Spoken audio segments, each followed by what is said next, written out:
Yo, what's going on, y'all? It's your boy So, and welcome back to the channel. Thank you guys for joining us as always. Make sure you're hitting that like, comment, and subscribe button. And most importantly, turn on those notifications. That way you guys get notified when we drop hits like this. Now today, we're doing a week 1 Dolphins Jaguars preview. And we're bringing in some talent all the way from Jacksonville, y'all. We got Jay from Touchdown Jaguars joining us on the show today. My brother, thank you so much for being here with us, man. Absolutely. Appreciate you bringing me on, man. Anytime somebody asks us to come on talk jazz, we're always down. Like, we hardly ever turn people down in terms of, discussions when it comes to football, us being how we are when it comes to that. So, yeah, no, I'm glad to be on. I appreciate you all having me on. And, can't wait to talk about week 1. Yeah, right. Week 1 is going to be dope, man. Before we get started, Jay, let the people know where they can follow you because we got some Jaguar friends down here in Miami for sure. Oh, yeah. You can follow me at sportsgrind_done on Twitter. I have a hard time calling it X. I probably won't ever. But you can find us at TD Jaguars Pod for our podcast handle. You can follow my co-host at Phil the Filipino on Twitter as well. My partner in crime. We've been doing it a good little minute here. He has a comedic vibe to it. I more so do the analyzing and the football stuff, but yeah, we make it work, and yeah, we appreciate it if everybody go check us out. Also, check us out on touchdownjaguars.com is our official site. Yeah, man. Make sure to go check those guys out, man, and show them some love. And shout out to Phil, man, for making this happen. Joel, too. They couldn't join us today, but guess what? We're going to rock it in their honor, man. Jay, there's obviously a lot of stuff we could talk about when it comes to this game, right? But I want to start off with the Jaguars. Last year, you guys started off really well, right? Ended up the season 9-8. Just missed the playoffs, right? Like just missed the playoffs. It would have been dope. Is that the expectation up in Jacksonville right now? Is everybody looking at this team saying, you know what, we have more than enough on both sides of the ball here. We really need to make a playoff push and try to get this division title. Yeah, it should be. And I mean, you look at it like, for me, I base it on how long Trent Baalke has been there. Trent Baalke came into the mix with Urban Meyer.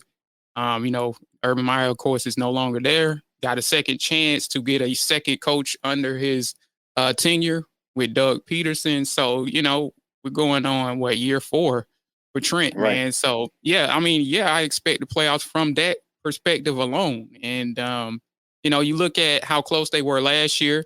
That plays a lot into it too, right? Of, their expectation and what they can do.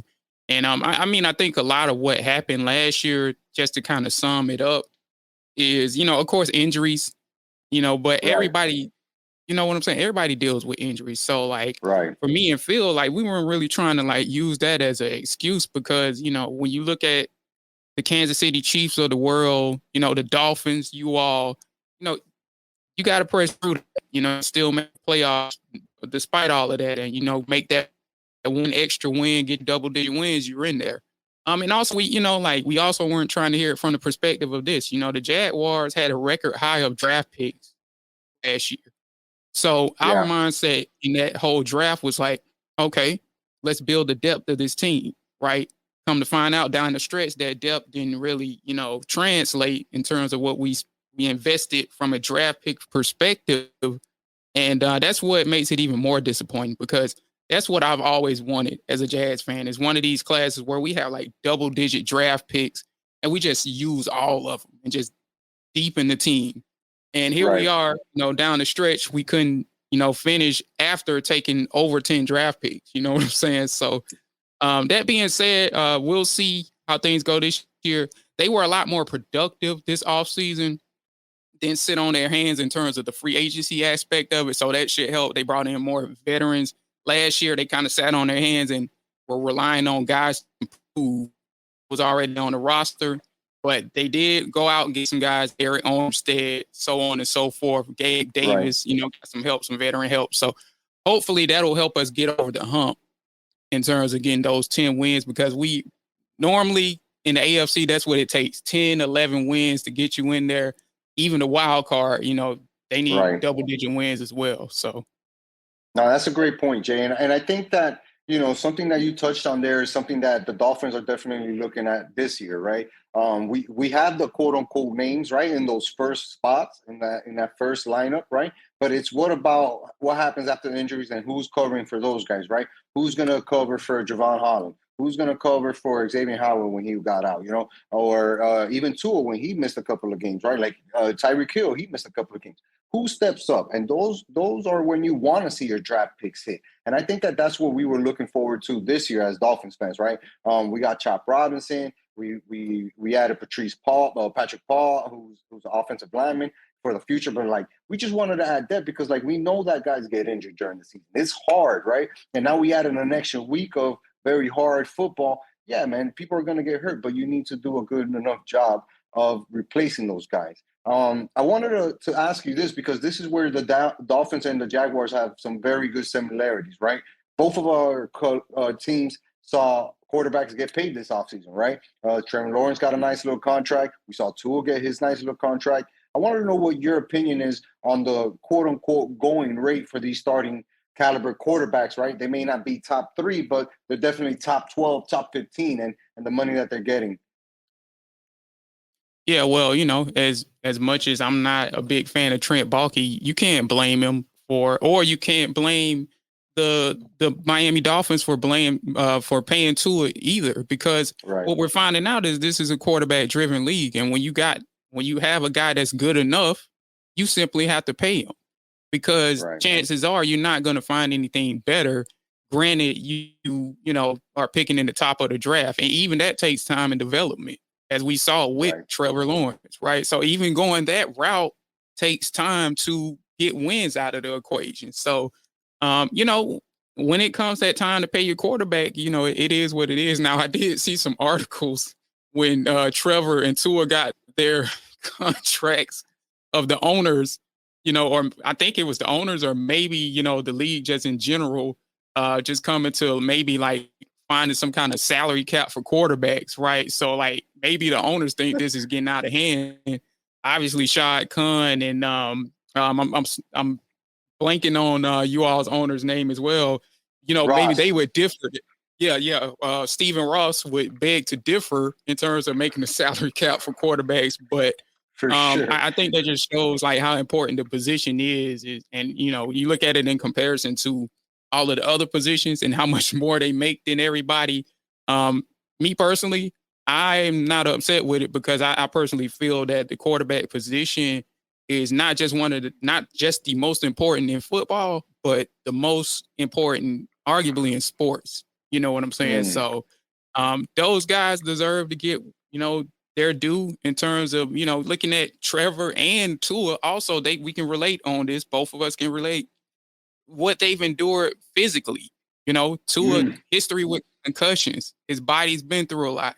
Trevor Lawrence was playing with 3 body injuries last year and eventually had to miss games as a result. So, for people to sit here and kind of question, if these guys deserve their due when looking at the abuse and the punishment they take, and how much, I guess I would say when you look on the defensive end, how athletic they're getting on that side of the ball and what kind of athletes these quarterbacks are dealing with. It's like, hey, man, you won't ever hear me complain about a quarterback getting his money at all. Nah, no chance, man. And like you said, they're one of the most important guys in sports because the amount of influence they have on the game, right? They're touching the ball left and right. And even something as simple as a handoff can be so critical between a quarterback and a running back, right? Between the center and the quarterback on the hike. There's a lot of intricate things that go with that position. And for those guys to be criticized for the amount of money being given to them, it's kind of crazy, right? Because we're seeing it all over the league, right? We just saw, his name escapes me, but the cornerback just got paid right now. The highest paid cornerback making $24 million a year. And you look at that position and how athletic they are. Sauce Gardner's making over 12 mil. We got a guy down here in Jalen Ramsey who's making over 20 mil a season. Like, these guys are probably the best in the positions. So the money is going up regardless of it, right? And I think that quarterbacks have always been paid high. It's just more noticeable now. But either way, when you look at the amount of work these guys have put in, it's been there, right? Trevor Lawrence has done really amazing things, right? And now he's at that point, right, where he's mature enough. He has that veteran feel about him. He knows what works for him, what doesn't work for him, and the expectation of that team with the amount of weapons you guys have added on defense is like, all right, now we're going to compete more because our quarterback is better. And that's the same way we feel down here, right? We're going to compete more because our quarterback has gotten better, especially under McDaniel. I wanted to ask you this because I know that you're a hardcore football guy and you love the X's and O's, man. Give me a guy, right, that I should be looking for on Sunday on the Jaguars that you've had your eye on this preseason and you're looking for big things this regular season. So the easy answer would be Brian Thomas, right? Right. But Brian Thomas probably has to deal with Jalen Ramsey, you know. And Right. one thing I thought about earlier today when I took a break at work is that, you know, Brian Thomas is a quieter guy and Jalen Ramsey is arguably the loudest person in the NFL. I was like, I'm wondering how that's going to work out, man. It's going to be an interesting on Sunday. Yeah. But I think a guy to look out for, I won't say Brian Thomas, I won't go the easy route, but one guy to look out for, Evan Ingram.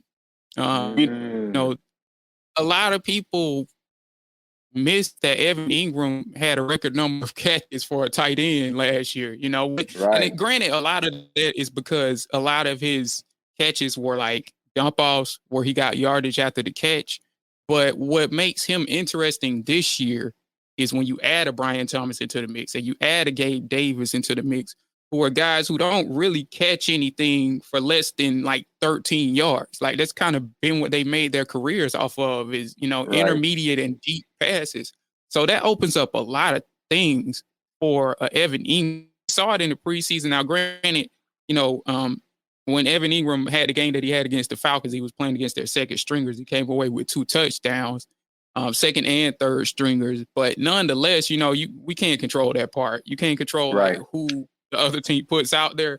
But still, nonetheless, like I don't think it would have mattered in terms of who they put out there, in terms of when you look at how much help he has around him, Evan Ingram, in terms of the passing game. And also, too, when you look at this as well, Doug Peterson is known for his love for tight ends, right? Right. And that being said, with these new weapons, he can now use Evan Ingram more like he used, you know, Zach Ertz and the people he had in Philadelphia and so on and so forth. So that being said, I think he's the guy to watch because as we all know, like I said, like the corners with Jalen Ramsey and, you know, also at the defensive back room, y'all got Holland, who I'm real big on as well. You know, things might be a little bit difficult for the receivers themselves, but I think the tight ends is what can maybe make the difference and be the X factor in this game for the Jacksonville Jaguars. I agree with you, man, because, you know, if you look at the history of the Dolphins, right, they've always had kind of issues with defending the tight ends. And we've seen a ton of great tight ends in the AFC East, right? So imagine having to go through that every year or every season and then trying to figure out a way to stop that. But I think that we have enough depth in our defensive back now, right, that we can go out there and kind of just, I don't want to say shut anybody down because that's really hard to do in today's NFL, right? Like you ain't shutting nobody down. You know, guys have bad days and guys have regular days, but you're not shutting anybody down. I think if we can control a guy like Evan Ingram, right, and just kind of limit him to 13 yards and under on those catches, then I think that'll be fine. But once you get into that 10, 12, 15, 20-yard catches that he knows he can make when they have time, that's when he can really hurt you. And I think that's a great call out, right? One important guy that I'm going to be looking at on your defense is Eric Armstead. I think that was one of the best signings you guys have had in these last few years because of the tenacity that he plays with and the level of veteran leadership that he brings. How are you feeling when you guys found out you were signing him and adding him to that defense that you guys are growing? Oh, yeah, I was a big fan of it. Because, you know, Trent Baalke he's kind of veered away from, he wasn't as eager as Dave Caldwell was to make big time signings. And that felt like more like a Dave Caldwell signing to me. So I was really excited, you know, like Trent going out there, spending some money that was kind of late in I don't want to say late in the free agency process, but nobody was expecting Eric Armstead to be on the market. Right. We all just For woke sure. up one morning and it's like, Eric Armstead is getting released. I'm like, what in God's name? By the 49ers of all team, an organization that actually knows what they're doing, right? So anyway, Trent went and got a guy that, that he drafted when he was there in San Francisco. And I'm excited to see him. Like, he's another X factor. If you would have asked me like for a defensive X factor, I would have said him, because we really don't know what we're getting. He didn't play in the preseason. He was recovering from a procedure that he had earlier in the offseason. So, he's the guy. Everybody has seen Joshua Hines Allen on the edge. Everybody has seen Trayvon Walker on the other side, but nobody has really seen like the presence the Jaguars could have in the interior in terms of as of late. Dating back to like the days of, a guy that you would know, Calais Campbell. Their interior presence hasn't been great. So they have been trying to fix that ever since then, it feels like. And now they got a guy in Eric Armstead who, is A plus, by PFF standards. And I know some people believe in PFF, some people don't, but by PFF a lot of people do. Yeah, right. You're looking at their standards, an A plus pass rusher, and now that you mentioned it, also to kind of veer off into it, they also got Mason Smith from LSU in the second round too. So he's another guy that'll be in that rotation that I'm interested to see as well, because he had a preseason where, he looked stronger than everybody at times. Of course he's a rookie still, but that Eric Armstead and that Mason Smith dynamic, that's the unknown that even us as Jaguars fans kind of don't know what we'll get. And I guess that's kind of something that Miami doesn't really know what they're getting as well, because you're dealing with a rookie and a veteran that didn't even touch the field in the regular season. Yeah, and there's not going to be a lot of game tape on Eric Armstead in this type of defense, right? Like, because to play in a high-level defense, right, like the Niners were known for these past 2-3 seasons, it's something different to come in here and to play in a totally new division, totally new teammates, totally new system, right? And just kind of figure out how you're going to make your impact. It's going to be interesting to see how quickly he gets up to that level, because he's nasty, man. Let's be honest, right? BFF, doesn't matter if you watch game tape. If you know football, you know this guy is really good at his job, right? And I think that was one of your major signings this season. Let's talk a little bit about the game on Sunday. First game of the season for both of us. You guys are going to be on the road coming down to beautiful Hard Rock Stadium. Dolphins are favored by 3.5, but the Jags have been a great away team these last 2 years, including last year where you guys had an above 500 record, right? I think you guys ended up with 5-3 record on the road. How are you looking forward to this game? Obviously you guys want to win just like we want to win, but like, what are you looking to see from your team this Sunday? Well, traditionally the Jags have struggled in week 1 games. So I don't want to look like the Jags of the past, simply put, when it comes to week 1 games, and this one admittedly has been a hard one for me at Field to pick in terms of what will happen, because just that history, I told you beforehand, me and Phil been doing this a while, that history of week 1 games, like it haunts us. It's like, man, like the Jags are the type of team, they'll come out there and put up a clunker week 1. And then, the rest of the season, they'll look okay, right? So that week 1 game won't even be like indicative of what they are. Or where they're going, right. Right. So, but no, what I'm looking for specifically, though, I just want momentum they had in the preseason to translate, right? They had a great preseason. And again, you're not going against starters at times and what have you, but still the preseason means something from a momentum standpoint, because you want to go into the regular season hot. That's what the preseason is for. And so you don't come into the beginning of the season cold, which could be very dangerous for the Jaguars. When you look at their first 4 games, is they're playing playoff teams, those first 4 teams, Buffalo, you guys, and Cleveland, and somebody else that's escaping my mind right now. So like, that's a rough schedule right there. Yeah. You know what I'm saying? Yeah. To begin it. So I just want that momentum from the preseason to trickle into the regular season in regards to Trevor Lawrence's chemistry with Evan Ingram, which I already mentioned, right? With Brian Thomas, something I already mentioned as well.